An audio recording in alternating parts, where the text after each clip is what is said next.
पर्यावरण सुधार की दृष्टि से केंद्र सरकार ने कुछ वर्ष पूर्व पराली जलाने पर पूरी तरह से प्रतिबंध लगाया था, लेकिन देश के कई राज्यों और शहरों में इस आदेश का पालन नहीं हो रहा है। इंदौर में भी बड़ी संख्या में किसान अपने खेतों पर नरवाई जला रहे हैं।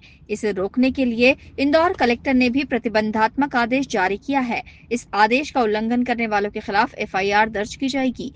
पिछले एक हफ्ते में इंदौर जिले में कृषि विभाग ने 200 से अधिक स्थानों पर कार्रवाई करते हुए नरवाई जलाने वाले किसानों से 4 लाख से अधिक का जुर्माना वसूल किया है। कलेक्टर आशीष सिंह ने पर्यावरण को प्रदूषण से मुक्त बनाने के लिए लगातार सख्ती जारी रखने की बात कही है।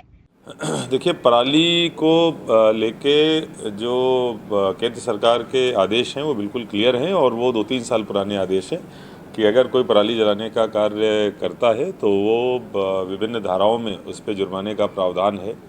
न केवल इससे प्रदूषण होता है बल्कि जो ज़मीन की उत्पादकता है वो भी कम होती है और इसके वजह से जो हमारा इंदौर का एक्यूआई का स्तर है वो बहुत बढ़ रहा है। निश्चित रूप से कहीं न कहीं स्वच्छता सर्वेक्षण और दूसरे मामलों में भी इसकी वजह से समस्या जो है उसका सामना करना पड़ता है।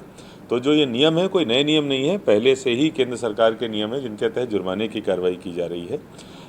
जब जुर्माने की कार्रवाई के बाद भी इस पे रोकथाम प्रभावी नहीं हो पाई, उसके बाद फिर हम लोगों ने जो BNS 163 है, जो पहले 144 होता था, उसका भी हमने आदेश निकाला है और अब अगर कोई आग लगाने की कार्रवाई करेगा तो उसके ऊपर एफआईआर भी दर्ज कराई जाएगी, क्योंकि ये बहुत बड़ा संवेदनशील मुद्दा हो गया है और ख़ासतौर पर जो हमारा एक्यूआई का स्तर है वो बहुत ज़्यादा बढ़ गया है, जिसके लिए ये चीज़ करनी बहुत आवश्यक हो गई है।